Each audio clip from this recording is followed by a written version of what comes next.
Alright, here's the next update on my 1989 Ford E350 four-wheel drive conversion. Last update there was no front axle, no spring or anything like that. So you can see the brakes are on.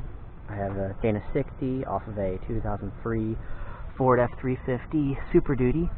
The leaf springs are from rough country to fit the 80s F350s.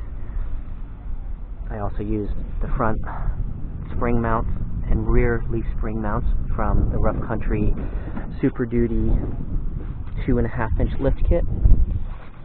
See, the brakes are all brand new wheel bearings. The ABS cables are going to have to get cut off because the van does not have ABS. This axle mounting kit is from Sky's Off-Road Design. Comes with a pan-hard bar to help center the axle and keep everything aligned. This is just a regular steering.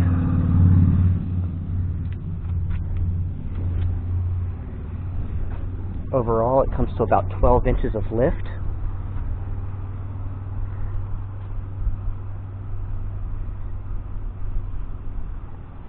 Inside, I've done a lot more work on the engine. You see the new headers on this side. Degreased and painted the whole block. The new valve covers will be going on, and also be putting the intake and all that stuff back on as well.